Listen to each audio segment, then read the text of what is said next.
Oggi è il quinto giorno degli insegnamenti Ye, estivi di Marmok del marmo 2024 yarche ada nyedo nyizu shlek. Marmo yarche e vorrei salutare tutti i membri del Sangha, i monaci, le monache nei vari monasteri che stanno ascoltando e anche a tutti i miei amici di Dharma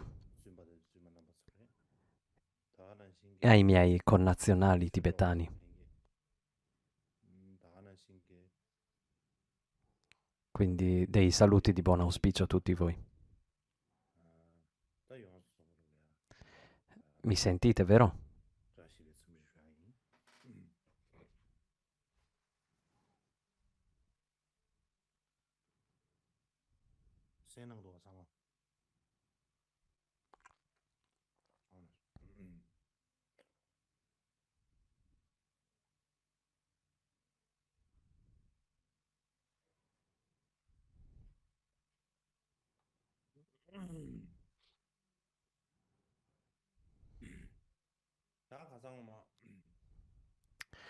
Quindi stiamo parlando del mantra segreto, degli aspetti della pratica del mantra segreto nel buddismo originario.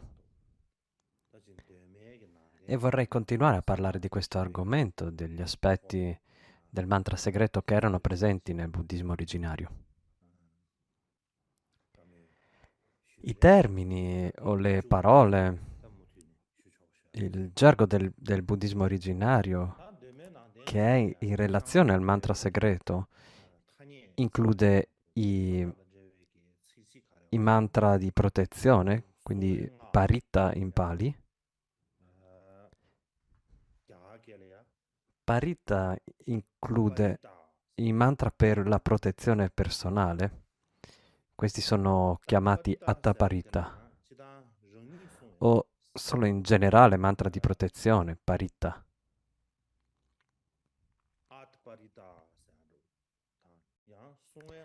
Quindi dovremmo capire che il significato è mantra per proteggere se stessi.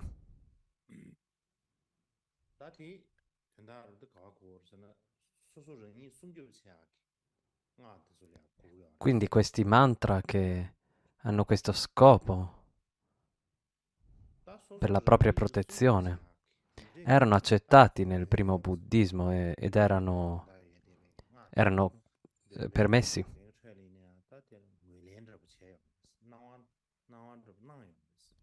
Come ho detto l'altro giorno, nelle scritture del Vinaya delle varie scuole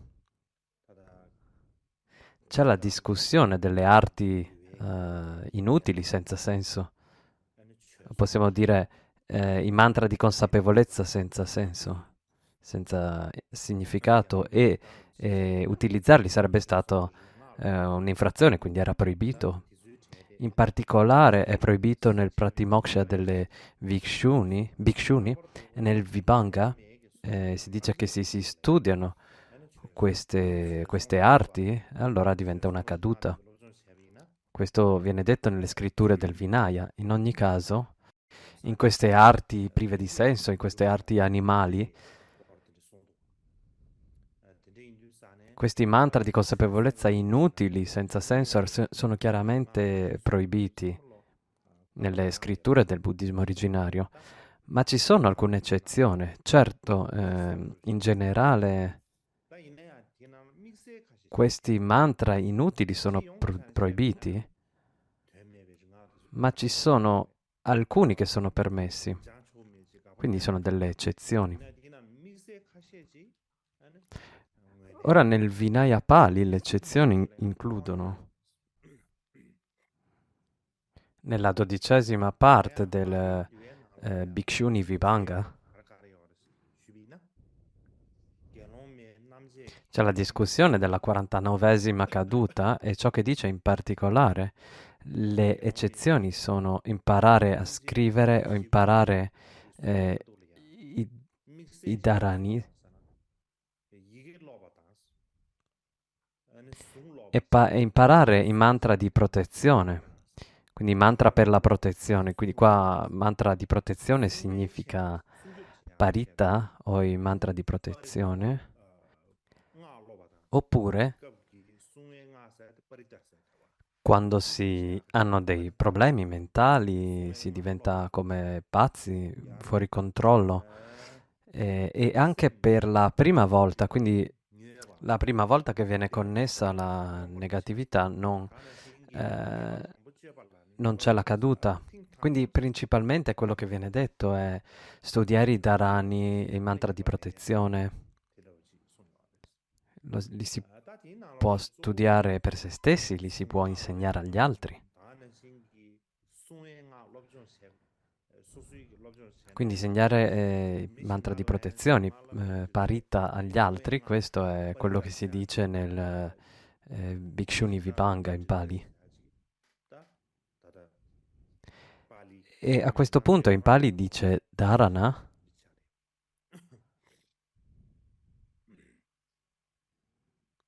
e in termini di insegnamenti Mahayana si parla di mantra dharani, quindi sono la stessa cosa, dharana e dharani, probabilmente lo stesso. Comunque, non è certo se la parola, le lettere lekha in Pali,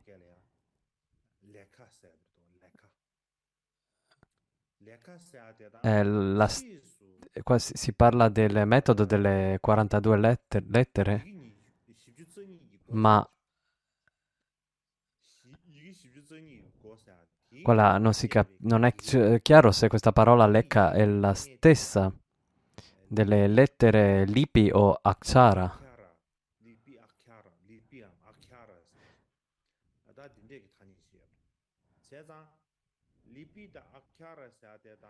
Quindi, quindi non è chiaro se sono simili o sono la stessa cosa oppure no. Quindi c'è questo metodo delle 42 lettere, a volte chiamato il metodo delle 42 lettere ultime, e nella Prajnaparamita, quello che dice il Buddha,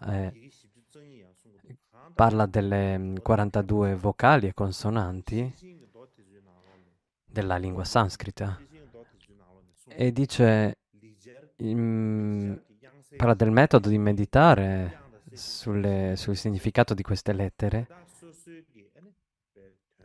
quindi meditare su queste 42 lettere ed è descritto nella Prajnaparamita o nell'Avatamsaka Sutra. In ogni caso si medita sulle 42 consonanti e vocali dell'alfabeto sanscrito. Quindi nel Vinaya Pali si parla di parita e si dice che queste sono permesse queste pratiche. E anche il Vinaya Dharmaguptaka in 4 parti dice se si hanno problemi nello stomaco, nell'intestino, quindi vermi, parassiti che causano delle malattie intestinali, si può recitare un mantra per curare questi disturbi oppure per curare indigestione, quindi quando mangiamo qualcosa non siamo in grado di digerirlo, quindi ci causa un disturbo, allora possiamo recitare dei mantra. Oppure recitare mantra per imparare le lettere. Oppure per convertire dei non buddisti, mondani. Quindi utilizzare mantra per questo.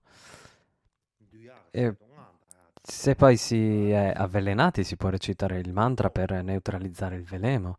In ogni caso, se il mantra è per la propria protezione, allora non c'è negatività. Questo è quello che dice nel Vinaya Dharmaguptaka in 4 parti, che è in cinese, non in tibetano. In modo simile, in cinese c'è il Vinaya in 10 parti della scuola Sarvastivada, quindi il Vinaya in 10 parti, e ciò che dice è se si ha un mal di denti che fa molto male, allora c'è il mantra per curare il mal di denti. Se si ha il mal di stomaco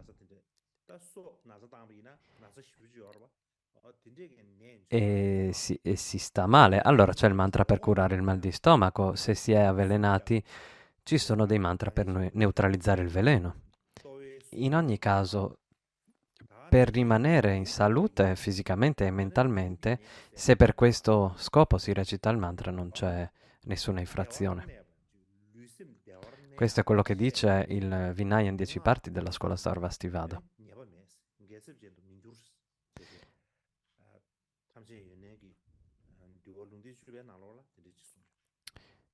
E poi abbiamo i parita nella tradizione Pali, quindi questi mantra di protezione.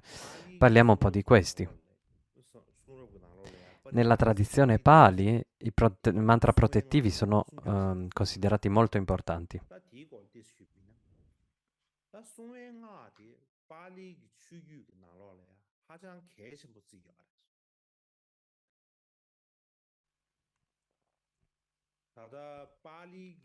In Pali c'è una scrittura chiamata Le domande di Re Milinda. Milinda Pagna è il nome del testo, è molto famoso.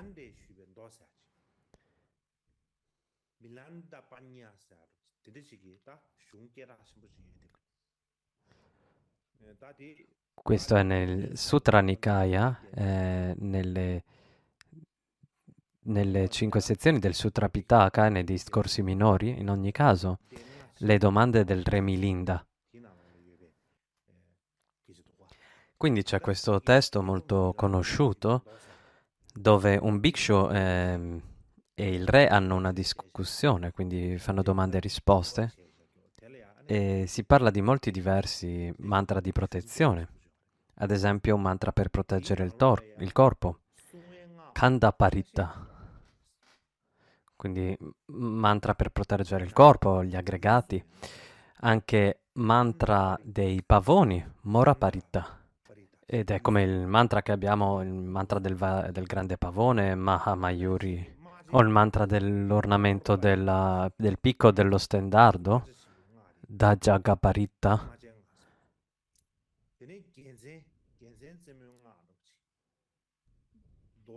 E poi c'è anche i mantra Attanattia, di cui parleremo più tardi. E poi i mantra di protezione Angulimala, Angulimala Paritta. E il Sutra dei gioielli, Ratana Sutta, e molti altri mantra. Quindi ci sono molti tipi di mantra di protezione che sono insegnati in questo testo.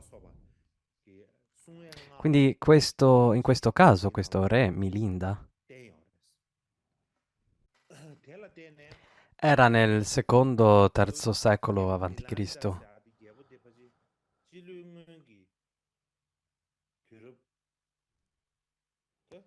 Quindi anche durante il secondo, terzo secolo avanti Cristo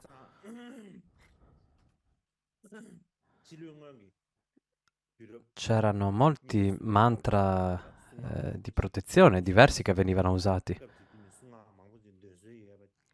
Allo stesso modo, la scuola Theravada moderna in Sri Lanka, allo stesso modo anche in Birmania, ha molti più, ancora più mantra di protezione. E questi mantra di protezione sono recitati regolarmente.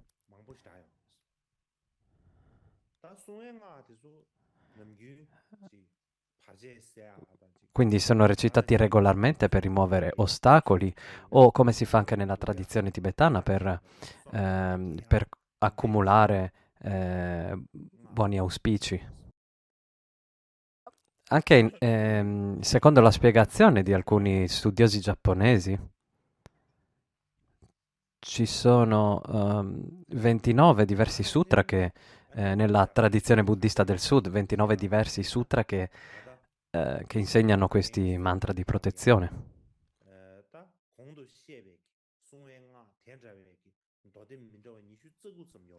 E quindi tutti questi mantra di protezione che venivano recitati regolarmente nel secondo o terzo secolo a.C. E anche a metà del V secolo c'erano molti sutra del genere per rimanere in salute e anche l'Angulimala, i mantra eh, di Angulimala. Ora vorrei parlare dei significati, dei contenuti di alcuni dei mantra di cui ho parlato prima e vorrei anche parlare delle fonti.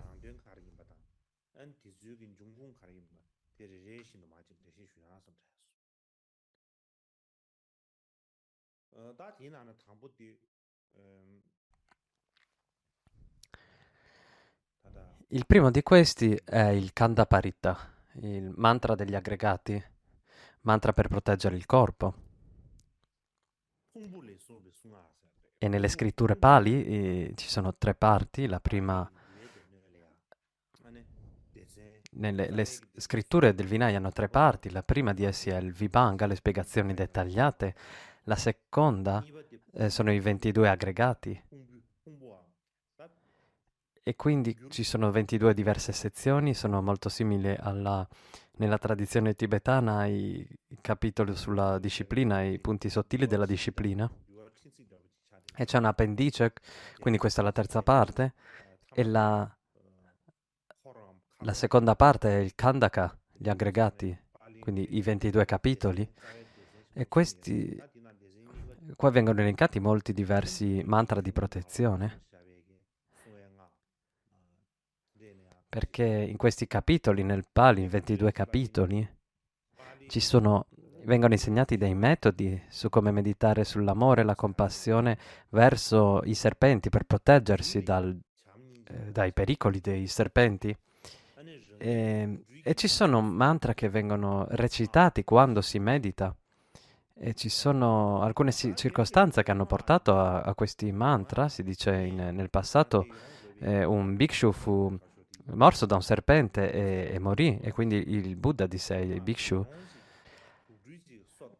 coloro il cui amore permea i quattro lignaggi regali dei Naga non moriranno per i morsi dei serpenti. Quindi anche se venissero morsi dai serpenti non morirebbero se recitano questo mantra. E poi insegno loro il mantra, i versi per proteggersi dai quattro lignaggi dei Naga.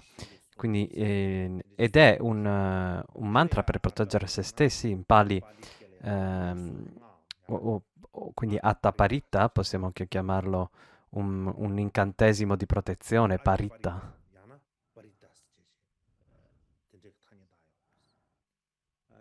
E questi mantra sono in relazione ai Naga, quindi sono in relazione ai serpenti e se ne parla in molte scritture. In termini delle scritture Hinayana, nel Vinaya Pali dell'Hinayana, come ho detto prima, nei 22 capitoli,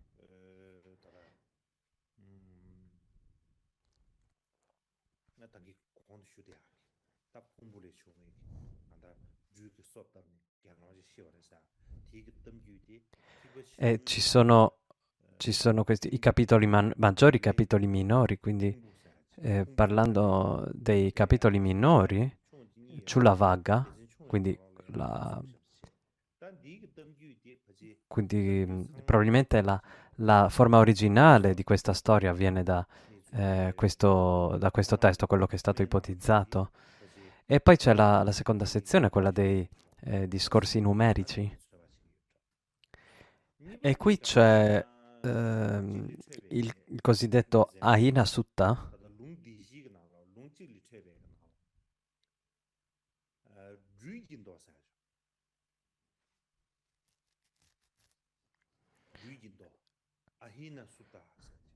e qui ci sono altre discussioni sui serpenti.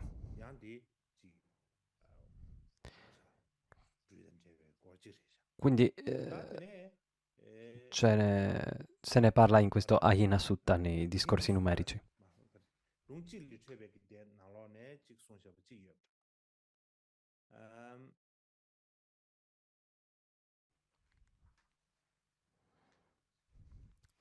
Quindi c'è il sutra dei serpenti o del serpente nei discorsi numerici. Allo stesso modo, nei racconti Jataka, un attimo si è scombinato qualcosa.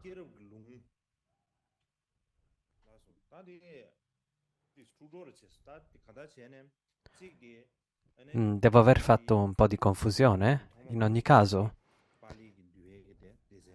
il primo di questi, la storia originale la fonte originale della storia,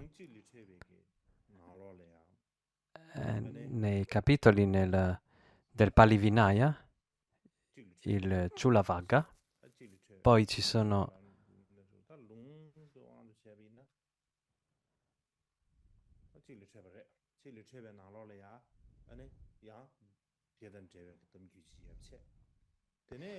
quindi nei discorsi numerici c'è una storia che è in relazione a questo e poi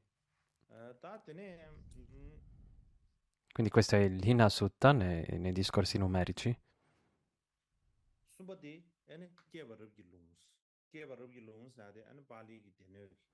Ora la terza è nei racconti Jataka e nel Pali, nel canone Pali,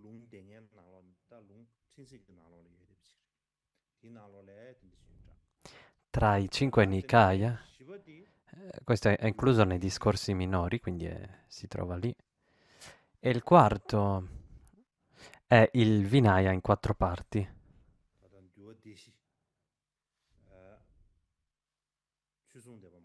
Quindi è nel Vinaya in quattro parti, nella tradizione Dharmakuptaka. E ne è nel 42esimo volume.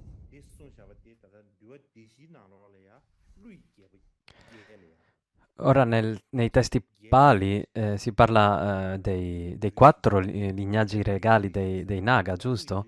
E in questo testo diventa gli otto re Naga. Quindi quello che abbiamo visto prima era i quattro lignaggi reali. E qua si parla invece nel testo Dharmaguptaka, si parla degli otto re Naga. E i mantra della protezione degli otto re Naga. E questo è chiamato un mantra della mente amorevole per la propria protezione.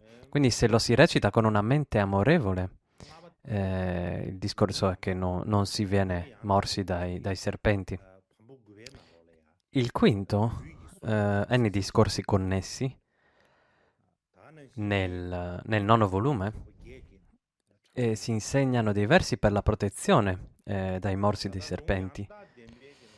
E c'è anche questo elenco di otto re dei Naga. E nei discorsi connessi si parla di questo bhikshu che fu morso da un serpente e il suo nome era Upasena. Allo stesso modo, nei discorsi connessi, dopo i versi c'è un mantra dharani che viene aggiunto e questo mostra che a quel punto ci sono come delle proprietà mantriche, come una forma di mantra è molto visibile. E il Dharani mantra è chiamato un mantra di protezione, che in cinese è Chou Shu Chang Chu. Questo è il nome del Dharani mantra, perché nei quattro agama questi discorsi connessi sono solo in cinese, no? E quindi è tradotto in cinese. E quindi il mantra di protezione è Chou Shu Chang Chu.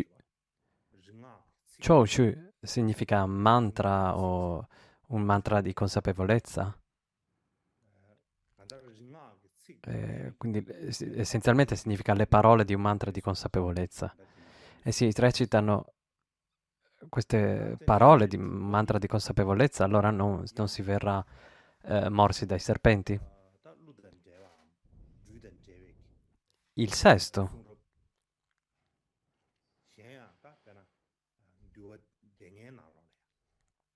la sesta scrittura che relativa ai serpenti nel Vinaya e anche nel Vinaya in 5 parti.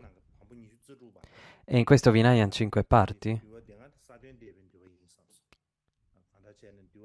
è nel 26esimo volume e probabilmente il Vinaya Mahishasaka.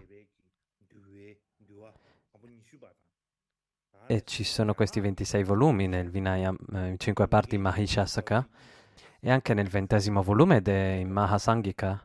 E certamente c'è la tradizione cinese tradotta dal maestro I Ching o in sanscrito Paramarta.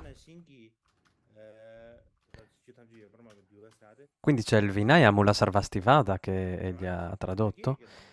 Nel sesto volume, nel Vibhanga, e in modo simile nella Vinaya tradotto in tibetano, nella spiegazione dettagliata, c'è questa storia dell'Arat Upasena che era stato morso da un serpente e il Buddha gli aveva insegnato per aiutarlo. Gli aveva insegnato un mantra per neutralizzare il veleno. E il Buddha insegnò i versi e nei versi ci sono alcuni passaggi che recitiamo spesso quando facciamo i rituali per i morti. Li recitiamo spesso, no? Per fare un esempio, attaccamento, avversione e ignoranza. Questi tre sono i veleni del mondo. Il Bhagavan Buddha non ha veleni, il Buddha, il potere del Buddha distrugge i veleni. Quindi queste sono le parole per neutralizzare il veleno attraverso il potere della verità dei tre gioielli. E quindi si dice a causa del potere della verità possa il veleno essere neutralizzato. Quindi queste sono le parole di verità. E quindi queste si recitano durante i rituali per i morti. E quindi queste parole le si trovano nel Vinaya Vibhanga, le spiegazioni dettagliate della disciplina. Non solo.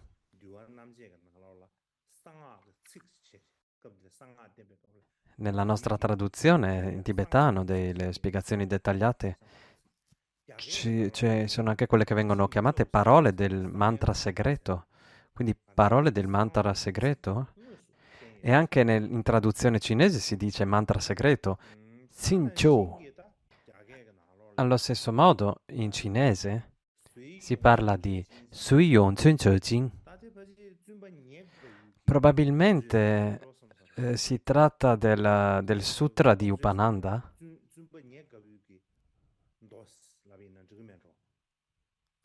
Possiamo dire il sutra di Upananda. Probabilmente è Upananda, comunque in cinese Suyun Zunje. Fu morso da un serpente e il Buddha gli insegnò questi versi, questo mantra che neutralizza il veleno. Quindi viene anche detto nel sutra, quindi qui viene insegnata questa storia di questo serpente. Ora, per quanto riguarda le scritture Mahayana,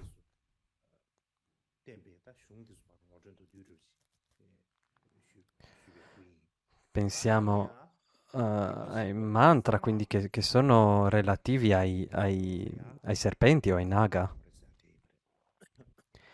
Quindi abbiamo visto, abbiamo discusso dei mantra relativi ai serpenti e naga nell'Hinayana. E la prossima domanda che ci facciamo è come vengono discussi, come se ne parla nel Mahayana, nel mantra segreto. Nel Mahayana ci sono mantra per i morsi dei serpenti. Nel sutra del mantra del grande re Pavone, o re dei pavoni, quindi c'è questo sutra o Mahamayuri Mantra. E qui viene insegnato questo mantra e poi qua si parla di sutra e poi anche al tempo del mantra segreto fu preservato e in cinese il maestro Amoghavajra,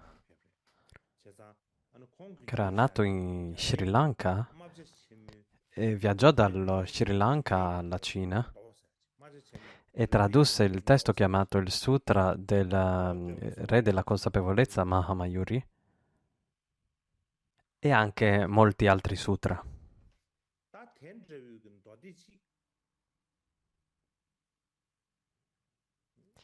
Questo sutra esisteva in Cina già da molto tempo prima. Il maestro Amoghavajra arrivò durante la dinastia Tang. Prima che arrivasse lui in Cina, molto tempo prima, questo sutra era già arrivato. Era già stato tradotto in Cina molto tempo prima, durante la dinastia Jin orientale. E questo re quindi regnò tra il 317 e il 322 d.C., comunque nel IV secolo d.C. Questo è il periodo del suo regno, dal 317 al 322. Comunque, nel IV secolo,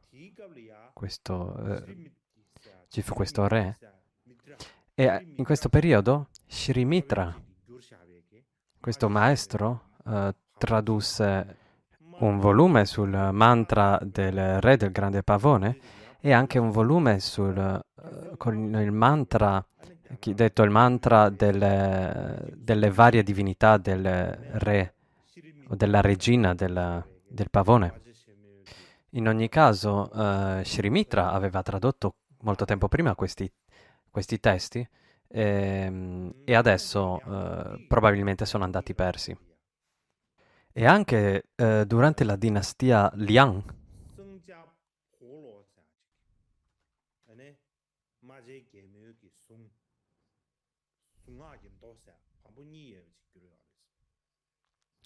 c'è il sutra del Dharani del re del pavone in due volumi, che fu tradotto durante quella dinastia. Ora, nel canone cinese attuale ci sono 6 traduzioni di questo sutra, inclusa quella di cui parlavo prima, tradotta dal maestro Amoghavajra, anche una tradotta da Yi Jing, il maestro Paramartha. Quindi tutto ci sono 6 diverse traduzioni di questo sutra. E i titoli del sutra includono la parola pavone, ma l'argomento principale è recitare i nomi degli 8 re dei Naga con amore, con una mente amorevole, per evitare di essere morsi dai serpenti. E c'è anche una versione sanscrita del sutra.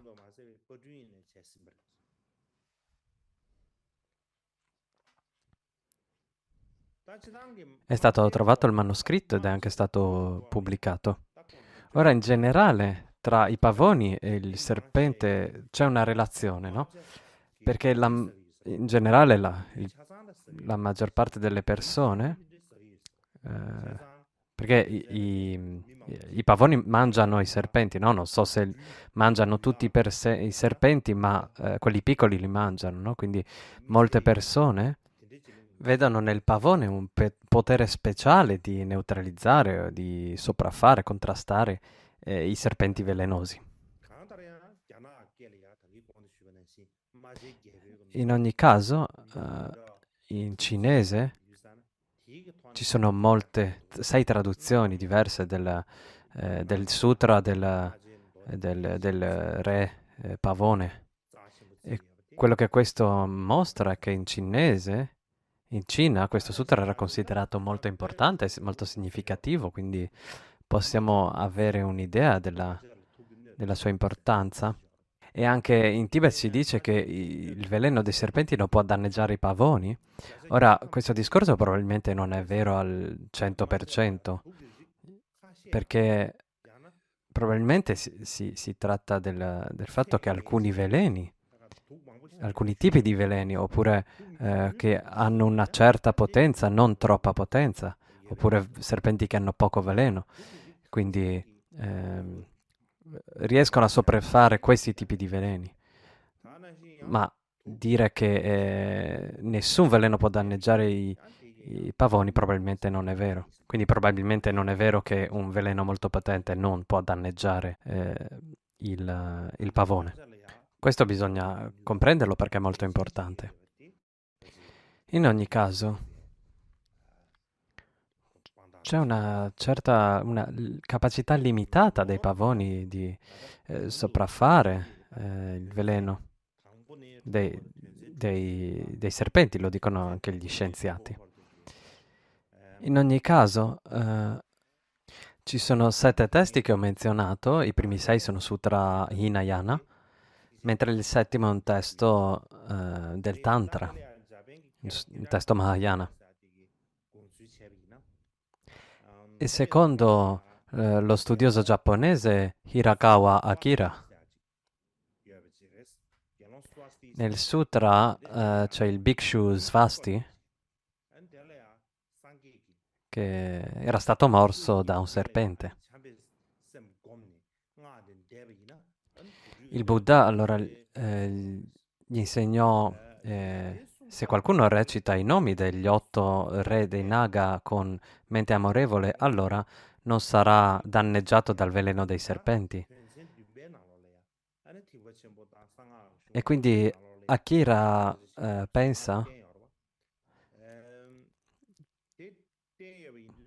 che la storia del Dharani, del Mahamayuri, del grande pavone, eh, appare in molti testi Mahayana tantrici.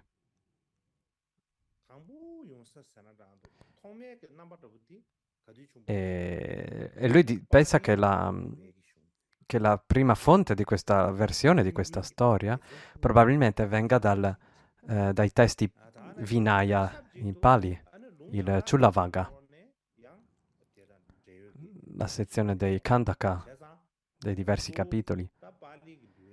E anche nei discorsi connessi. E quindi quello che dice Akira è che questa è la forma di questa storia, quella più originaria, la prima viene da questi testi dei Vinaya in Pali.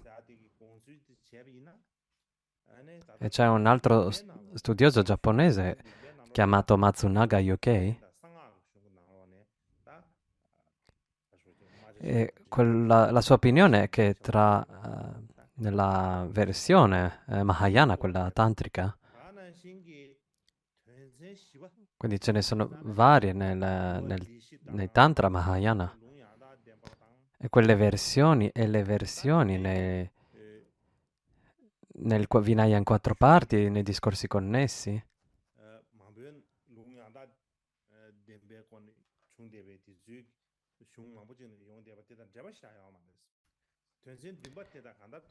Dice che questi testi non hanno una particolare relazione. Comunque nella versione tantrica la storia del grande pavone, il contenuto di questa storia e la versione nei discorsi connessi, non c'è una grande relazione tra questi due. Cioè dice che non c'è una grande relazione con i discorsi connessi, non che non c'è una relazione con il Vinaya.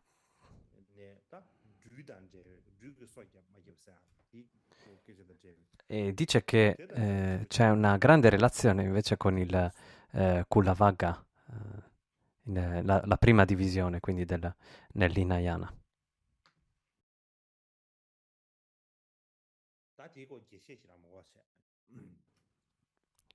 Comunque non serve dilungarci con le spiegazioni.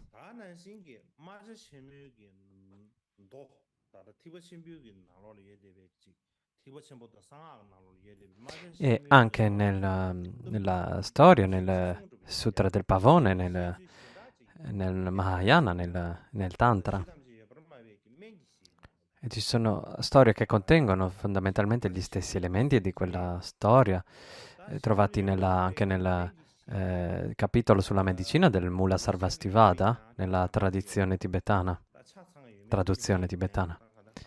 E ci sono anche manoscritti sanscriti eh, sulla medicina nel Vinaya Mula Sarvastivada.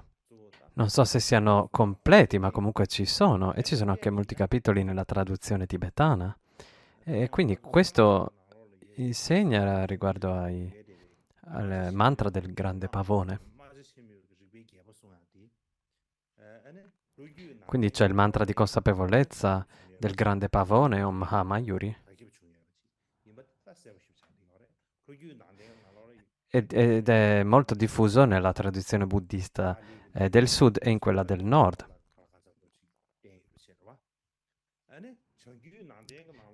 Nella tradizione del sud è descritto in molte occasioni nel canone Pali e nella tradizione del nord.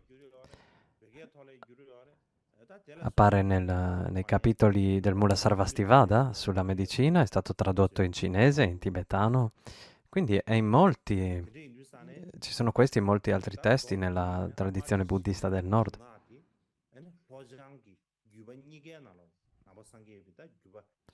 Quindi c'è questo mantra di Mahamayuri o grande pavone molto comune, quindi sia in entrambe le traduzioni, le tradizioni del sud e del nord. In realtà dovremmo parlare di tre tradizioni, quella del sud, quella del nord e quella tibetana, ed è presente in tutte e tre.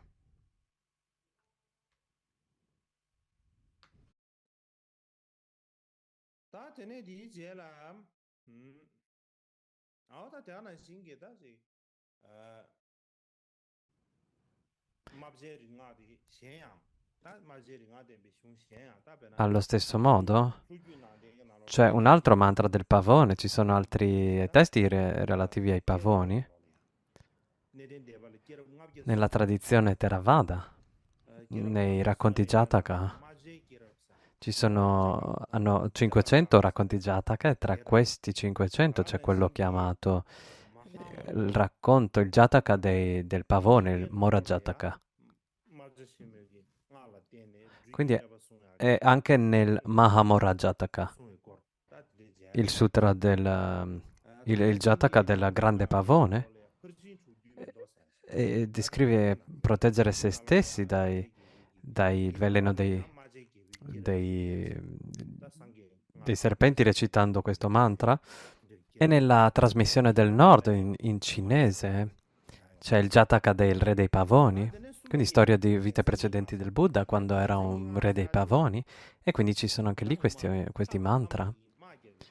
E il terzo è chiamato il mantra dello stendardo. E cosa significa? In passato gli dei e semidei, quando durante una battaglia gli dei sentivano di stare per perdere, allora guardavano lo stendardo di Indra e allora erano ispirati e venivano liberati dalla paura. E la storia appare nella tradizione del sud, nei discorsi connessi. Quindi tra i cinque Nikaya, le cinque sezioni ci sono i discorsi connessi. Nel Samyutta Nikaya, in questo c'è un testo chiamato Sagatavaga, i capitoli in versi, e nella traduzione cinese dei discorsi connessi, nel 14° volume dei discorsi numerici, la storia degli dei e dei semidei. Quindi, i dei sembra che stiano perdendo, poi vedono lo stendardo di Brahma e sono liberi dalla paura. E si parla anche dell'ornamento della spalla dello stendardo, di fatto è la stessa cosa, ma non ho... Dovrebbe essere la stessa cosa, ma non ho avuto tempo di cercare in dettaglio.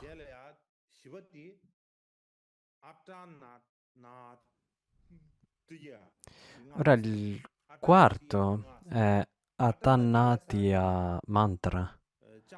L'Atanatya Mantra. Quindi Atanatya è il nome di un palazzo in tibetano, è Chanlo Chinkipo Chanki Ngak. Mantra insegnato dal re Vaishravana per proteggere gli yaksha, promuovendo la loro fede nell'insegnamento buddista, e per proteggere la quadruplice comunità, i bhikshu e le bhikshuni, e anche gli uomini e le donne laiche, in modo che non fossero danneggiati. E questo quindi è un mantra insegnato per proteggerli. E questo mantra appare nei discorsi lunghi, è il 32esimo sutra nel Panone Kali.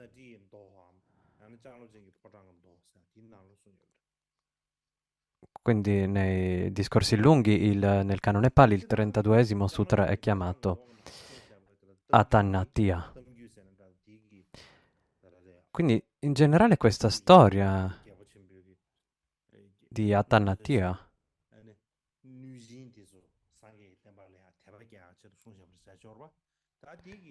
del re degli Yaksha, re Vaishravana, che insegnò il mantra promuovendo la fede. E questa storia appare anche nel 28esimo dei discorsi lunghi, nel Sutra della Grande Assemblea o il Mahasamaya Sutta, scusate, nel 20esimo. Sembra molto simile.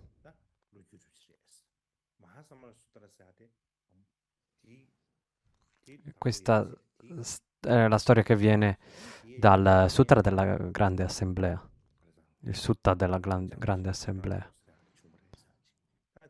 Quindi il Mahasamaya Sutta, e poi sulla base di questo apparve più tardi il Atanatya Sutta. Questo è quello che dicono gli studiosi moderni. In ogni caso, nei discorsi lunghi, quindi nel Atanatya Sutta c'è l'Atanatya Mantra, e questo sutra del palazzo di Atanatya non c'è in tibetano, ma c'è il Mahasamaya Sutta nella Prajnaparamita, nelle sezioni varie sulla saggezza, lo si può trovare. Questo mantra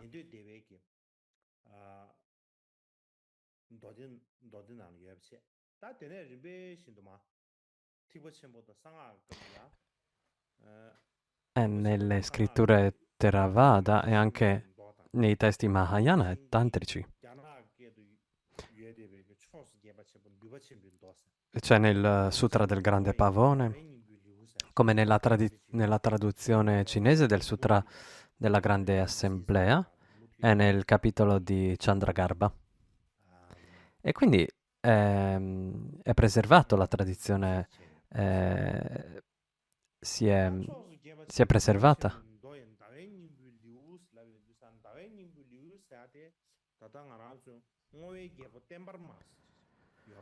Il capitolo di Chandragarbha nel Sutra della Grande Assemblea, e c'è una parte che si chiama il divampare degli insegnamenti. Durante il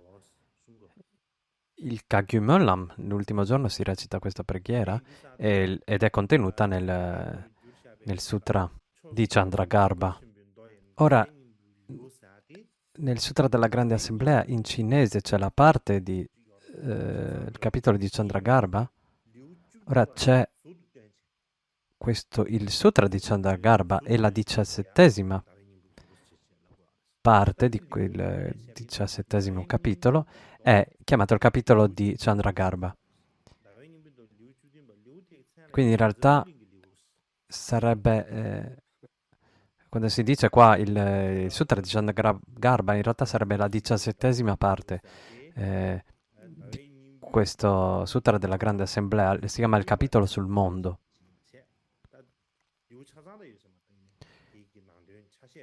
Quindi qui probabilmente non è il 17° capitolo tutto intero.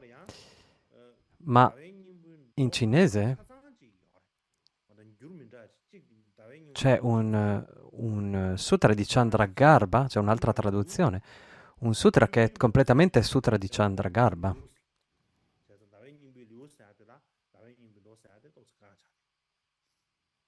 Quindi qui diventano due diverse cose. Una è la parte di il capitolo di Chandragarbha e uno è il sutra di Chandragarbha. Ora, in tibetano non c'è un sutra di Chandragarbha completo, ma c'è il compendio dei sutra di Atisha nel Tengyur e cita il sutra di Chandragarbha e il Dharma, il divampare degli insegnamenti, insieme al mantra che recitiamo normalmente, è preso da qui, dal compendio dei sutra di Atisha, perché noi non abbiamo il Chandragarbha Sutra al completo. E quindi abbiamo questo estratto dal compendio dei sutra di Atisha. E in più nel Kangyur tibetano c'è il sutra della domanda del nobile Chandragarbha. E quindi in questo sutra c'è la predizione del modo in cui l'insegnamento del Buddha rimarrà e poi sparirà. Nella storia del Dharma di Buddha si dice che ci sono due volumi, ma in questi giorni non è, rimane solo una piccola parte. E forse c'è questa sutra di Chandragarbha completo nella traduzione cinese e probabilmente è un piccolo passaggio, una piccola parte di questo, ma non ne sono sicuro, è qualcosa che devo investigare.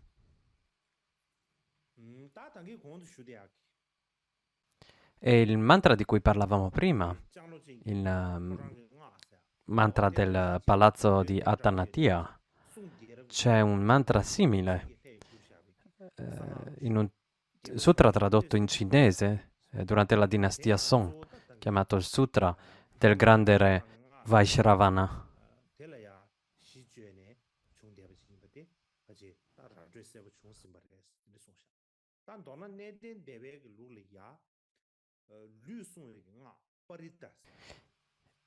In breve, nella tradizione Theravada ci sono molti questi parita, dharma per dare, mantra per dare protezione, quindi per protezione fisica si chiamano parita. Nella tradizione Theravada ci sono questi parita, ma nelle altre scuole non è chiaro se questi mantra per proteggere il corpo si chiamano parita. Tuttavia, nel mantra segreto questo termine parita non è utilizzato granché.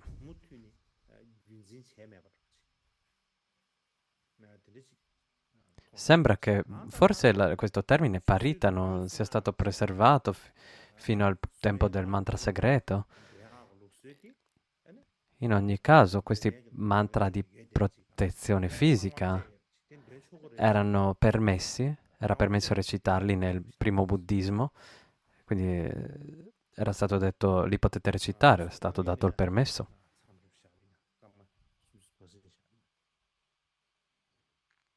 Quindi ci fermiamo qui e adesso facciamo una pausa di 30 minuti.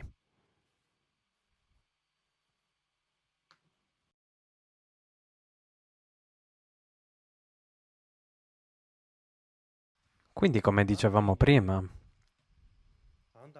questa parola parita per i mantra per la protezione del corpo, forse si tratta di un termine specifico, un termine unico della lingua Pali, non lo possiamo sapere.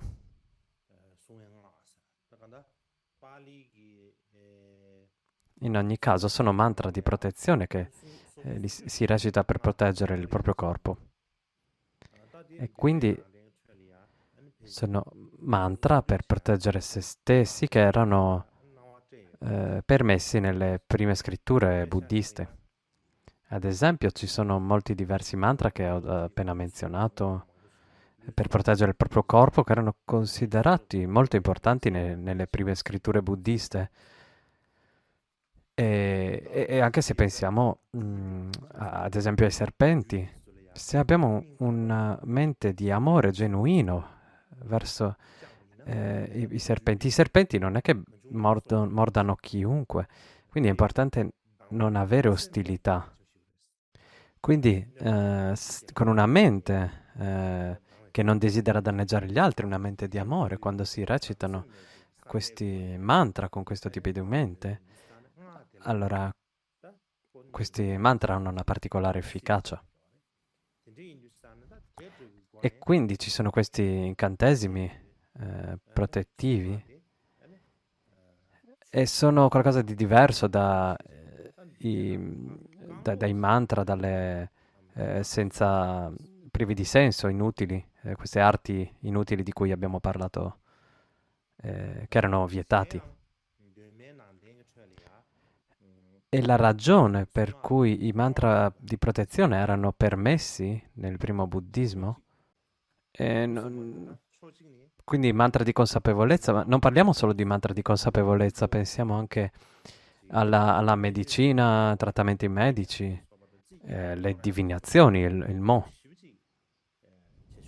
e così via. Anche queste cose non erano permesse. Ma comunque ci sono questi mantra protettivi che erano permessi. E qual è la ragione per cui erano permessi? Se investighiamo questo punto, c'è questo studioso giapponese, Matsunaga UK, e ciò che dice è il primo dei punti principali di cui parla. Dice che c'è una differenza tra l'area urbana e quella rurale nell'antica India.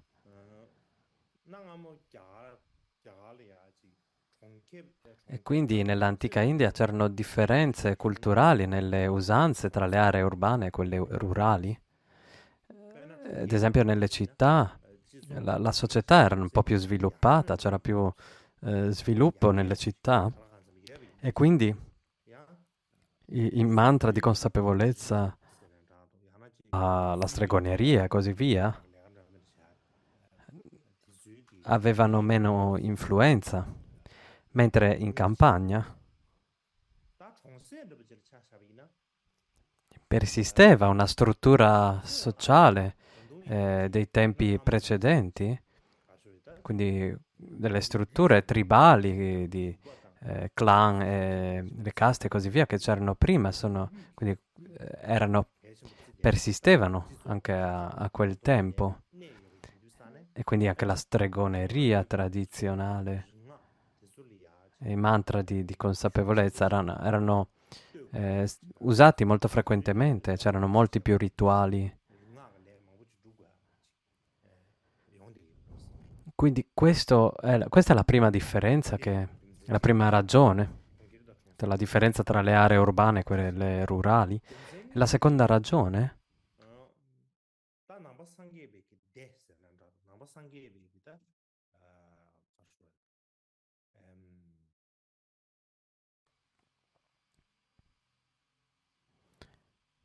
La seconda ragione riguarda la comunità buddista, la comunità mu- monastica o quella laica. La comunità buddista, quindi quando si sviluppò il buddismo crebbe, si diffuse prima nelle città e poi nella campagna. E in campagna c'erano ancora le usanze tribali, tradizionali, erano ancora molto forti.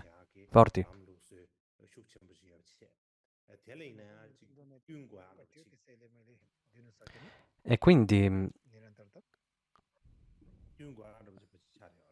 in un qualche modo continuavano. E quindi le usanze tribali ebbero un'influenza. E la terza ragione, parliamo dell'attitudine, il modo in cui le persone pensano. Quindi parlando del cambiamento nell'attitudine, nel modo di pensare delle persone, quindi originariamente nel primo buddismo i mantra di consapevolezza erano strettamente proibiti, ma successivamente quando l'insegnamento del Buddha si diffuse in molte aree dell'India e in particolare si diffuse nei villaggi, nella campagna.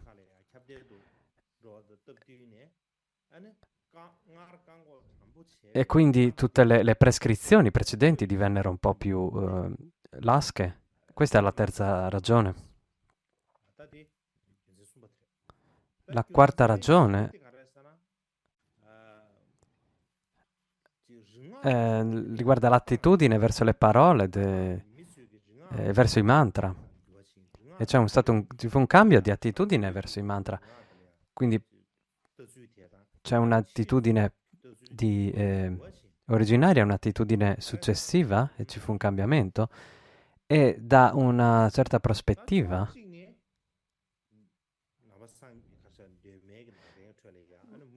molti mantra continuarono a essere proibiti. E ci sono molti mantra, molti incantesimi che non erano in accordo col buddismo. Altri erano in accordo e quindi ehm, furono permessi come i mantra per proteggere il proprio corpo.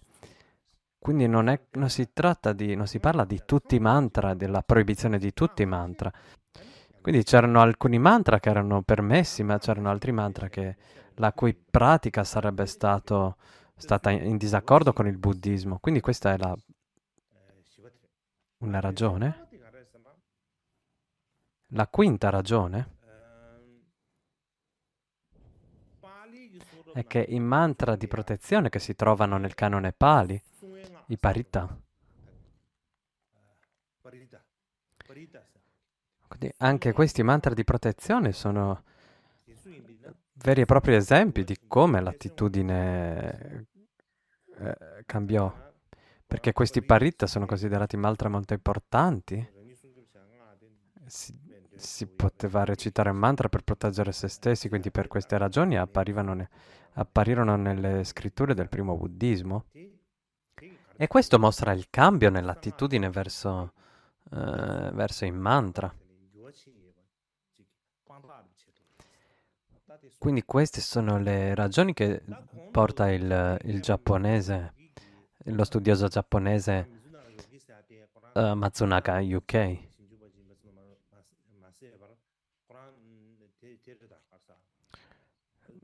Non è solo uno studioso giapponese, è anche un monaco giapponese.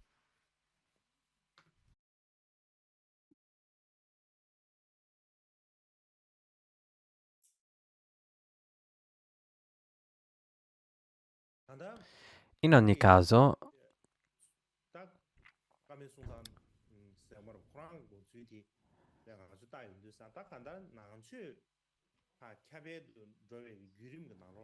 quindi questo mostra l'adattabilità del buddismo. Possiamo dire adattabilità, quando si parla di adattabilità, si parla della comunità buddista, si può parlare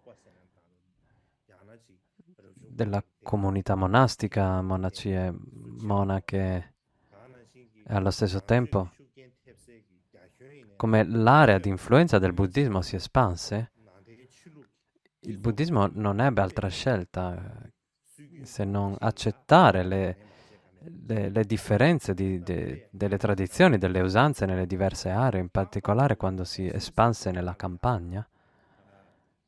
Come il buddismo si espanse in quelle aree, c'erano molti mantra e stregonerie tradizionali. È molto possibile che la religione buddista debba essere anche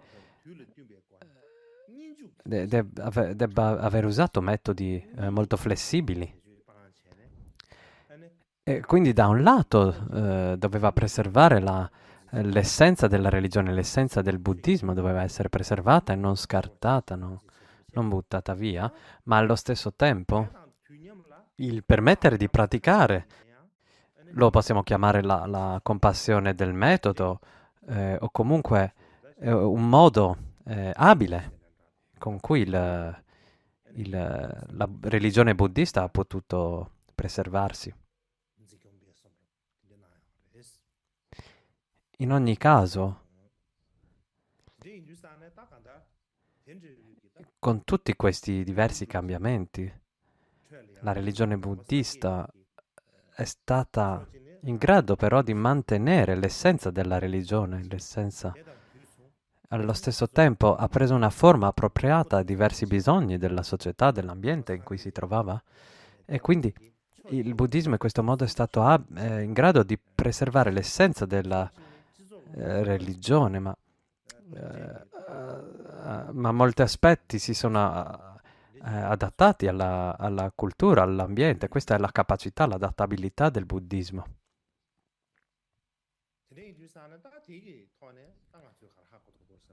E quindi se guardiamo alle varie fasi della diffusione del buddismo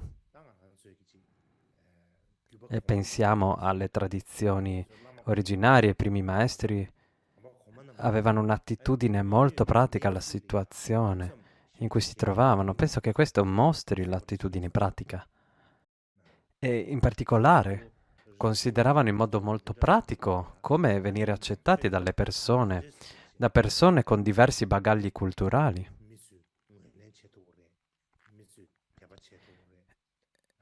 E quindi in questo modo, e quindi fecero queste considerazioni molto attentamente. Quindi è piuttosto chiaro che ci misero molto impegno nel fare queste considerazioni. Il prossimo argomento di cui vorrei parlare sono le parole di verità o parole vere, Satya Vachana, o possono essere Satyakirya, quindi un vero giuramento di verità, quindi un mantra di verità che ha un potere inconcepibile, poteri speciali, questo che intendiamo. E questa comprensione non è solo una comprensione buddista, non lo si intende così solo nel buddismo, ma anche nelle religioni indiane, nelle religioni brahmaniche e nel canone Pali si chiama Satyakirya. Quindi questo vero giuramento, giuramento di verità, parole di verità. Se facciamo qualche esempio dai sutra, nella trasmissione del Sud del buddismo, il primo esempio è nei sutra, nel Jataka Sutra. Come ho detto prima, nei racconti Jataka in Pali, questi includono 500 racconti Jataka, tra questi il 444esimo parla di un bambino che era stato morso da un serpente e quindi i suoi genitori, siccome era stato morso da un serpente, lo portarono da una sceta per chiedere aiuto, dicendo per favore aiuta il nostro bambino. Quindi gli chiesero di proteggere la vita del bambino. E questo Sheta spiegò che cosa aveva fatto, parlò in maniera totalmente veritiera e onesta, disse questo e alla fine disse, tramite questa verità, a causa di questa verità, di ciò che ho detto, questo è vero, e a causa di questa verità possa questo bambino tornare in salute e immediatamente il veleno venne espulso dal corpo del bambino e quindi la sua vita era salva. Quindi tra i 500 racconti Jataka questo è il 444esimo. E ci sono anche molte altre occasioni di queste parole di verità nei Jataka, non serve che ne parliamo adesso, questo comunque viene insegnato nei racconti Jataka. Allo stesso modo abbiamo l'Angulimala Sutta. Angulimala Sutta. Probabilmente avete sentito di Angulimala. C'è anche questa storia che parla di Angulimala e nei discorsi medi, quindi nei Sutra Pali, cioè l'86esimo di questi discorsi di media lunghezza, ed è l'Angulimala Sutta. Quindi questo Tirtika o estremista Angulimala era chiamato così perché aveva ucciso tantissime persone, tenendo le dita di ogni persona che aveva uccisa e li aveva appesi a una cordicella che si era appeso al collo. Quindi Angulimala o una collana di dita perché aveva tagliato le dita delle persone che aveva ucciso e indossava questa collana al collo.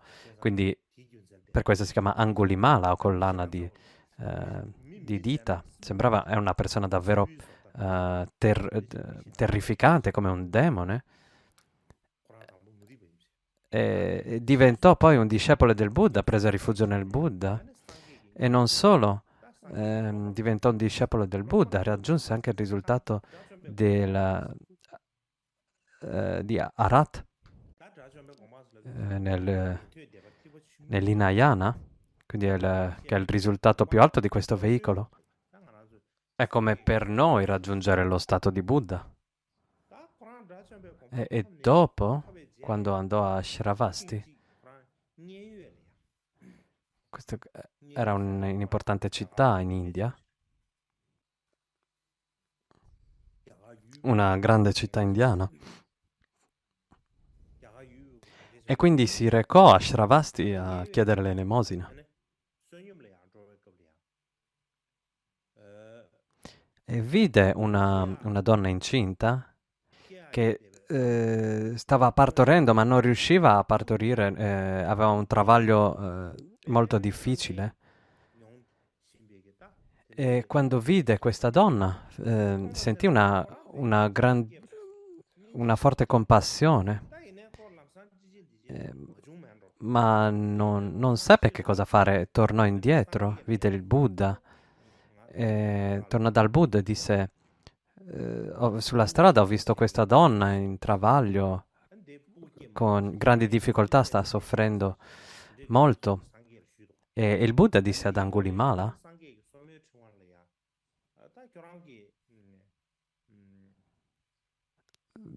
torna da lei e di: da quando sono nato nel lignaggio dei nobili, non ho mai tolto la vita volutamente, coscientemente. E tramite questa verità, a causa di questa verità, possa tu eh, essere libera da questa fatica, da questa sofferenza. E quindi Angulimala si recò dalla donna e disse le parole che gli aveva detto di dire il Buddha: da quando sono nato nel lignaggio dei nobili, cioè significa da quando sono diventato un Arhat, non ho mai preso coscientemente tolto la vita a un essere senziente, e a causa della verità, a causa del potere di questa verità, possa tu essere liberata dalla tua fatica e sofferenza. E la donna nel travaglio immediatamente partorì, immediatamente diede vita al bambino. E Angulimala di fatto aveva ucciso tantissime persone prima, e non solo, aveva anche tagliato le loro dita e ne aveva fatto una collana. E quindi era una persona davvero malvagia,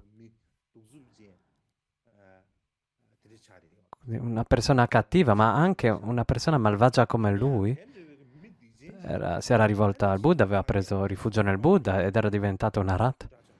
E al tempo, e quindi quando era, e dopo essere diventato un Arhat, non uccise volutamente, coscientemente nessun altro, neanche una formica intenzionalmente, perché E avendo detto queste vere parole,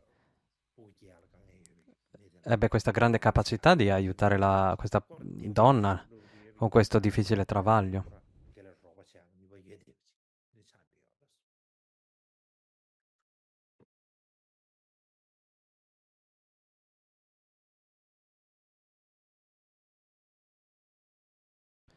Ora nell'Angulimala Sutta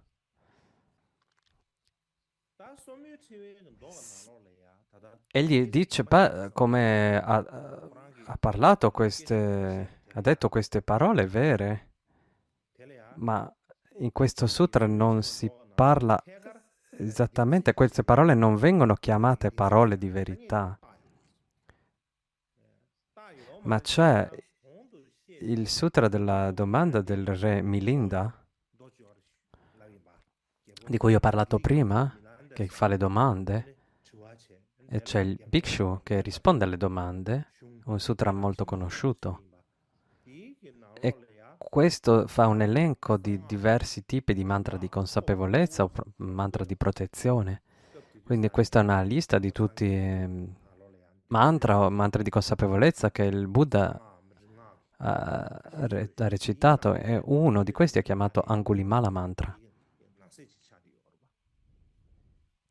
Quindi l'Angulimala Mantra menzionato in quel contesto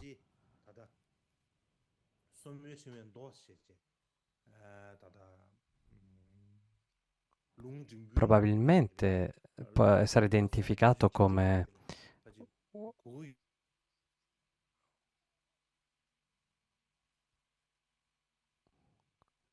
quello che viene dal sutra di Angulimala, l'Angulimala Sutta che è è l'86esimo dei discorsi di media lunghezza. Quindi le parole di verità di cui si parla che vengono dette nell'Angulimala Sutta, il termine che viene utilizzato per riferirsi a queste parole nell'Angulimala Sutta 라서 다들 인터넷 대지 교회라서 참에 생겨도 당고마 주 c'è stato un problema con internet, mi sentite tutti? Una volta c'erano mantra, incantesimi per i serpenti, e adesso ci servirebbe un mantra o un incantesimo per internet, per evitare che la connessione si interrompa.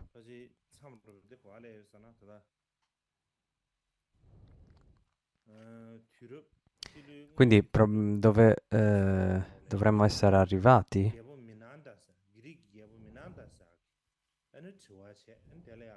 Quindi parlavamo del sutra, delle domande del re Milinda, dal, nel secondo, terzo secolo prima di Cristo. E il Bhikshu risponde alle domande e c'è questo elenco di mantra di consapevolezza. Uno di essi è il Angulimala Mantra.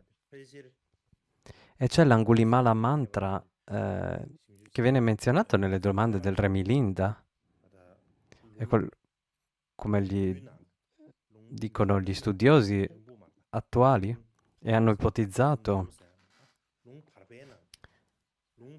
che venga dal 86esimo sutra dei discorsi di media lunghezza, l'Angulimala Sutta. Quindi dicono che probabilmente viene da questo Angulimala Sutta. Questa è la loro ipotesi.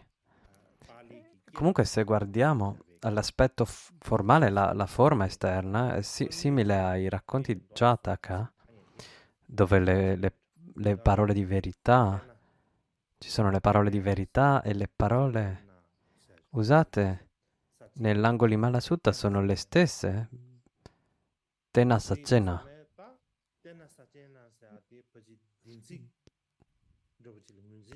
Quindi Tena Sacena può essere inteso come le parole di verità.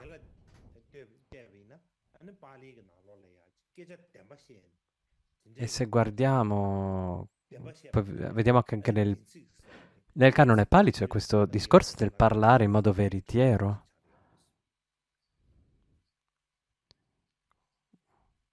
Quindi se ci chiediamo, hanno utilizzato il termine vere parole, parole di verità? Probabilmente sì.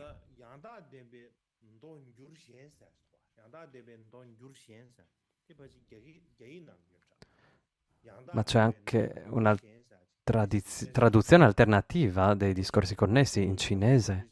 Quindi c'è un'altra traduzione e c'è un testo.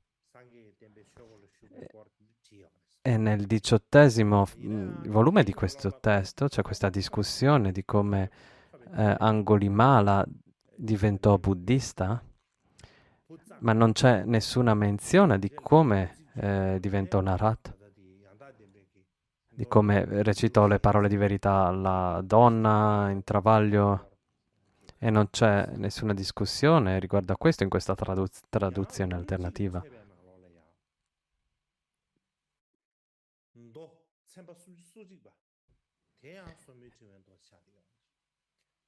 Il 31° sutra è un altro Angulimala Sutra.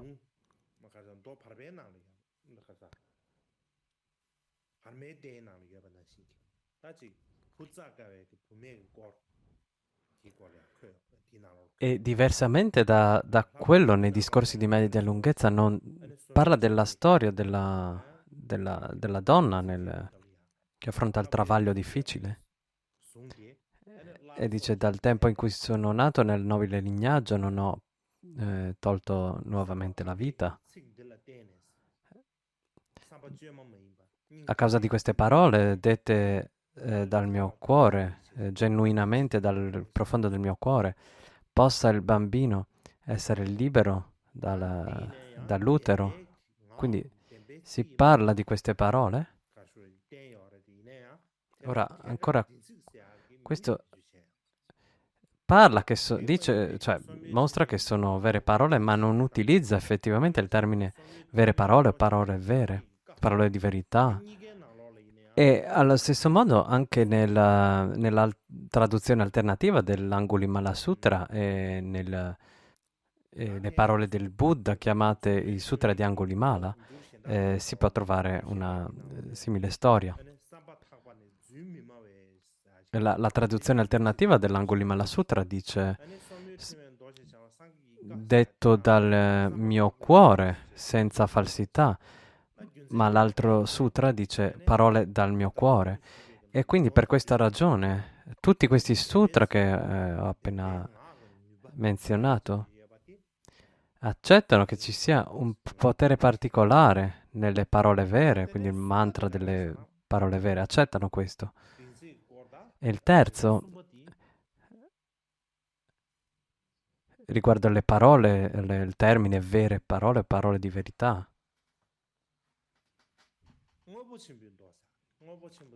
C'è il Mahavastu Sutra. Mahavastu, c'è anche un Sutra Pali e si usano, vengono utilizzate queste parole di verità, questo termine. E in questo sutra c'è il Kinari Jataka.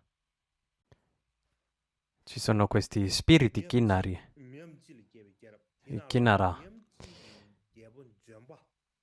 Quindi in questo Kinari Jataka c'è la figlia del re dei Kinnara, Druma, che viene catturata da un cacciatore tramite il potere delle parole di verità. Comunque parla di questo, utilizza questo termine parole di verità. In modo simile c'è anche lo Shyamaka Jataka,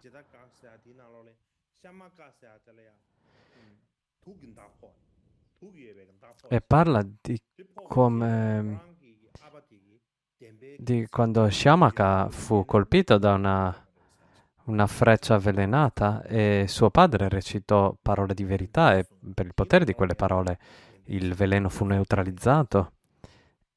E ci sono...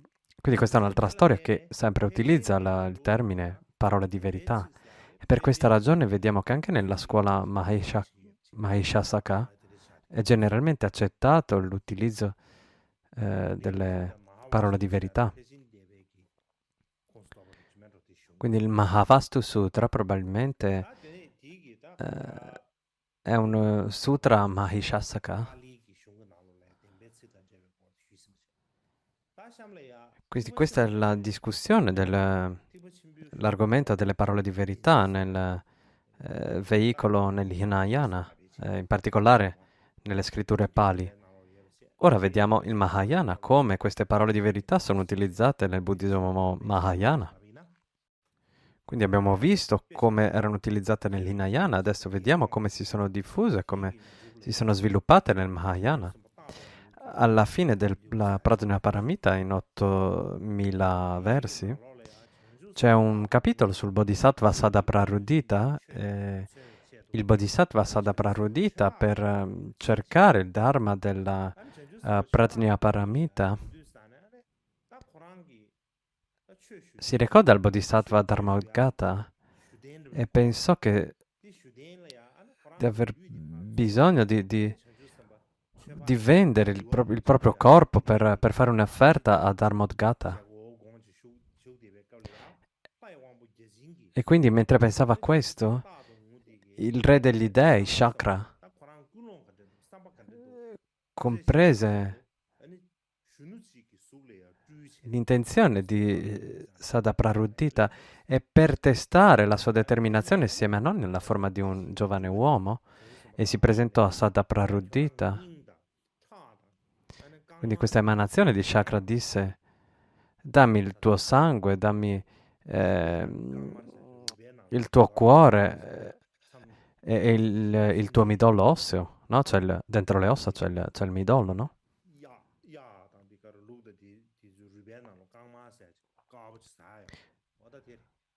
Come c'è il midollo nelle ossa degli yak, delle pecore, anche le persone ce l'hanno. E quindi disse, l'emanazione disse: dammi il tuo cuore, dammi il tuo sangue, dammi il tuo midollo. E il Bodhisattva prese questo coltello molto affilato e prima si tagliò un braccio e fece fluire del sangue e poi prese della carne dalla sua coscia e si ruppe un osso per estrarre il midollo. E Shakra ne fu sorpreso e vide che Sadaprarudita aveva una determinazione incredibile, ferma, solida.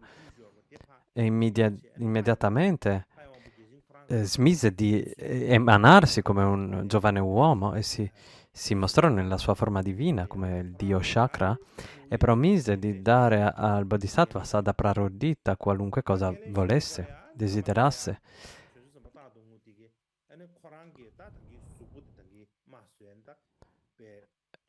E siccome Sadaprarudita si era ferito, era in preda al dolore, e quindi per curare le sue ferite recitò queste parole di verità, Satyavachana.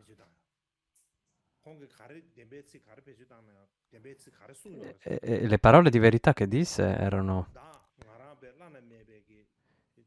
l'insuperabile illuminazione, comunque detto in colloquiale, possa io non voltare mai le spalle, non tornare mai indietro rispetto all'andare verso l'ottenimento dello stato di Buddha, dell'illuminazione.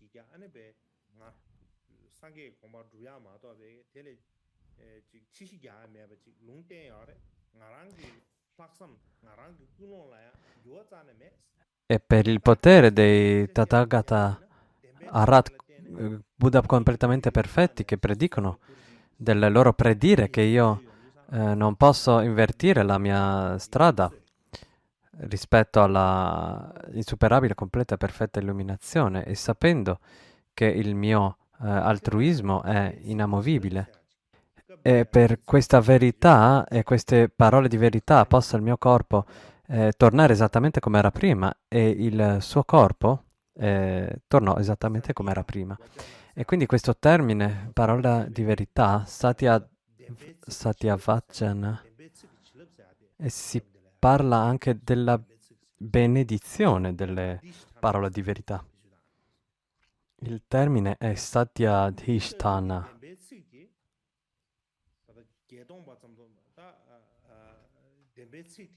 E quindi queste parole di verità,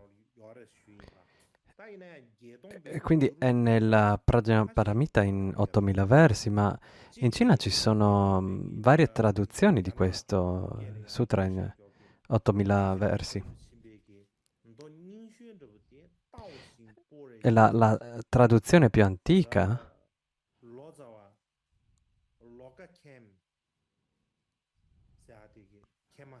del Prajnaparamita in 8000 versi è tradotta da Lokakshema. Quindi questo è il Prajnaparamita Sutra più vecchio. E però ci sono anche i capitoli più brevi del Prajnaparamita tradotti da Kumarajiva in 10 volumi. È una delle traduzioni più antiche del Prajnaparamita in cinese e utilizza il termine parole di verità. Allo stesso modo c'è un manoscritto sanscrito del Prajnaparamita Sutra in 8000 versi, c'è la versione tibetana, la versione cinese della tesoreria dei tre Dharma nati dalla madre del vittorioso, il sutra della Prajnaparamita, quindi in cinese, questo è in cinese. E questo sutra nel 24esimo capitolo c'è il termine, il potere delle parole di verità.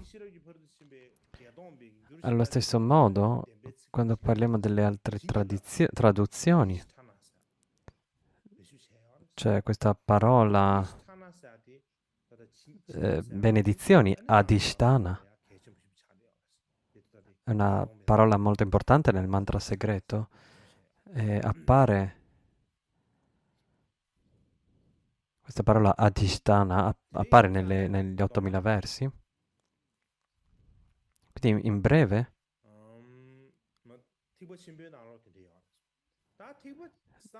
questo è quello che abbiamo nel Mahayana.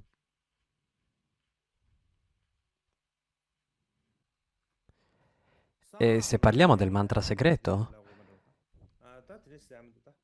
beh, ora diciamo nel Mahayana in generale, come ho detto prima, allora ci sono questi mantra di protezione, parità, e mantra di consapevolezza, vidya.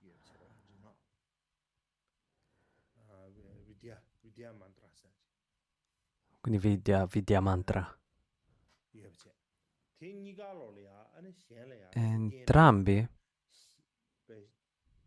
sono in grado di influenzare gli altri esseri, di esercitare un certo potere sugli altri esseri, e sono entrambi riconosciuti in questo modo, ma le parole di verità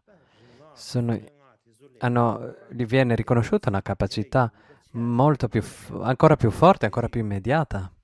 Quindi queste parole di verità è come se hanno un potere molto più forte dei mantra di protezione, mantra di consapevolezza. Quindi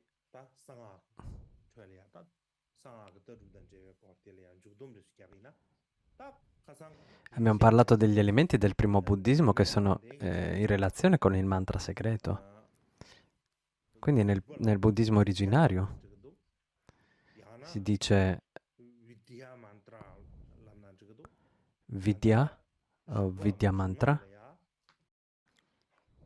In ogni caso, consapevolezza, mantra di consapevolezza.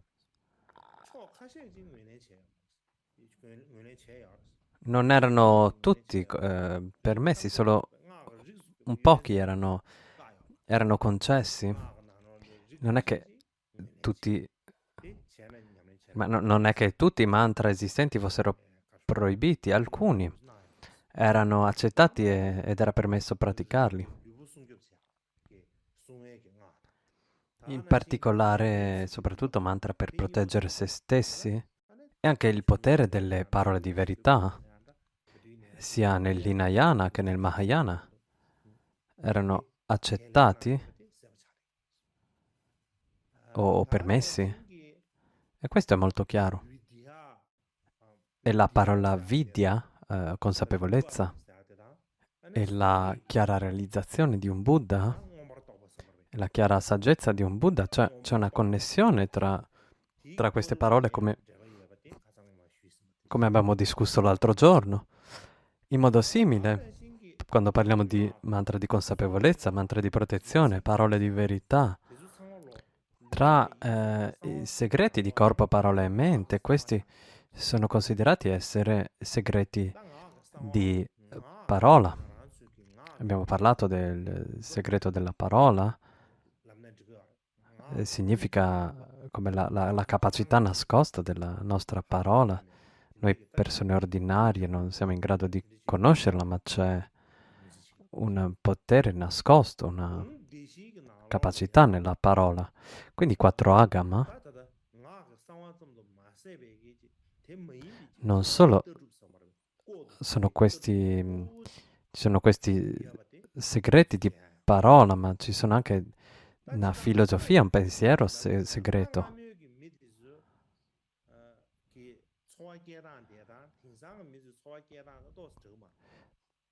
Pensiamo alle vite delle persone in antichità e quelle delle persone moderne. Per fare un esempio, in questi giorni, nel nostro modo di vivere, abbiamo i telefoni, abbiamo internet e abbiamo gli schermi. Le persone in antichità non potevano neanche concepirli, se pensiamo ai telefoni, a internet. Le persone nei tempi antichi non potevano proprio concepirli. Allo stesso modo,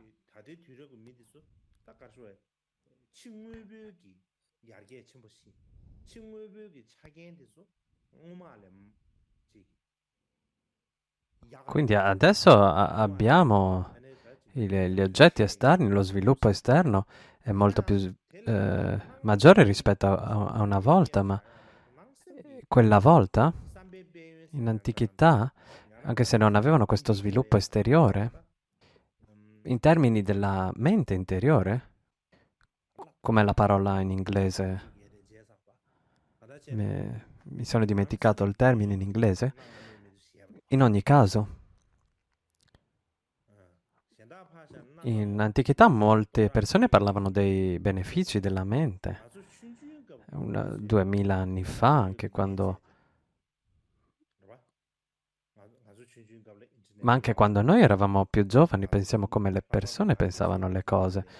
Non c'era internet, in particolare dove sono nato, non c'era internet, niente dello sviluppo moderno. Il livello del pensiero delle persone. Se ci chiediamo, oggi la gente di oggi potrebbe vivere in quel modo? No, non ci riuscirebbe. Quindi in antichità le persone avevano tutto un mondo segreto, un mondo nascosto, che le persone moderne non sono in grado di comprendere, di concepire. Quindi è il tempo del Buddha. Le persone avevano queste conversazioni con gli dei.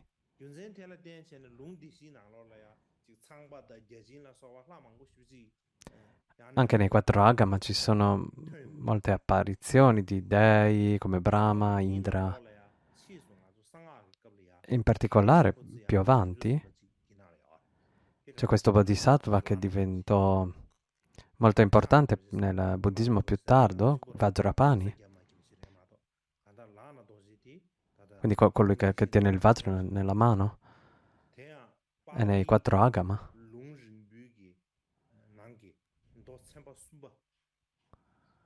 E nel terzo sutra dei discorsi lunghi,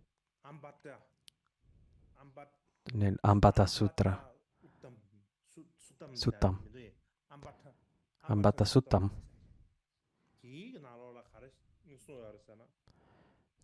nel Pali, nei discorsi lunghi, c'è questo Brahmino chiamato Amne che si recò dal Buddha e il Buddha gli fece una domanda a questo giovane Brahmino.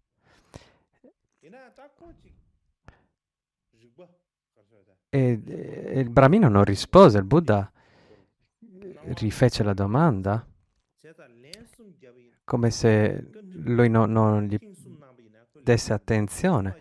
Il Buddha chiese la domanda 3 volte, per 3 volte. La terza volta, allora c'era Vajrapani, e Vajrapani è un po' in termini moderni potremmo pensare a lui un po' come la guardia del corpo del Buddha, era colui che proteggeva il Buddha.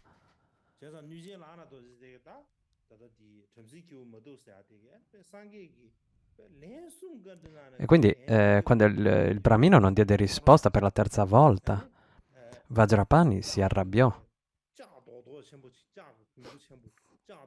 e prese un pezzo di metallo incandescente e lo tenne sulla testa del ragazzo Brahmino.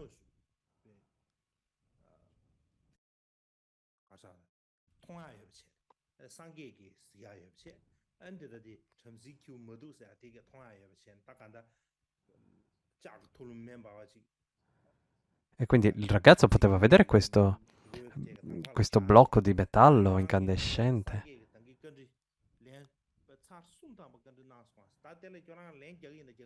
e disse: il Buddha ti ha fatto questa domanda 3 volte, tu non hai risposto. Beh, se non rispondi, allora ti colpirò la testa con questo blocco di metallo, ti spaccherò la testa in 7 pezzi.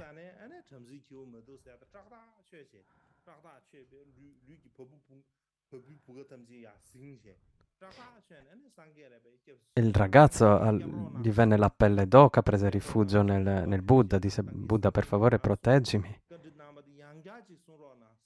Per favore, rifammi la domanda di nuovo, per favore, fammela immediatamente. Il Buddha ancora una volta gli fece la stessa domanda e il ragazzo diede la risposta. Quindi il Buddha aveva questa guardia del corpo.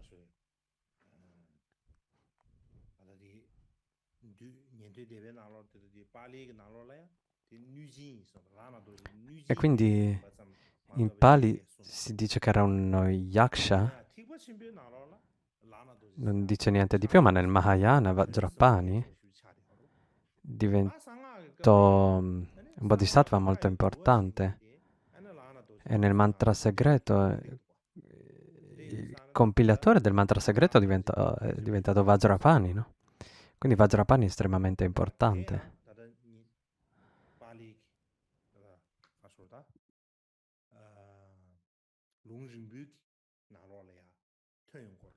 E quindi appare anche nei discorsi lunghi, nel Pali, in modo simile.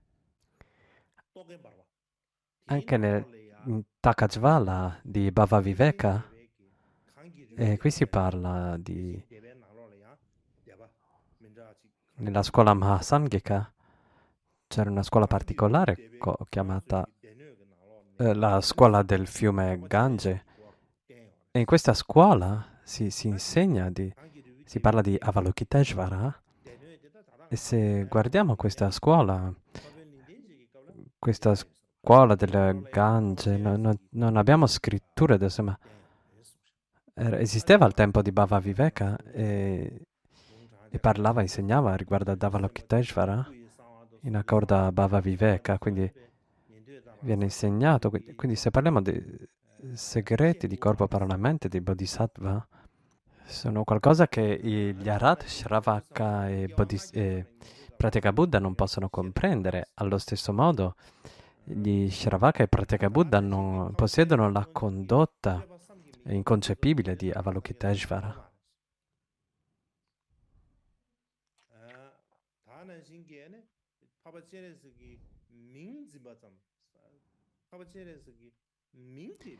E si dice che anche solamente ricordando, pensando al nome di Avalokiteshvara, ricordando solo il nome, questo può proteggere tutti gli esseri senzienti.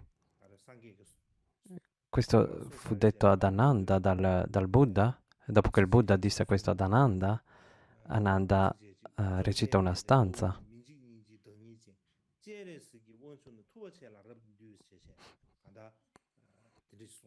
Quindi il Buddha è un essere incredibilmente potente, mi prostro ad Avalokiteshvara. E questa è in questa sottoscuola della scuola Mahasanghika. In ogni caso, questa è una discussione del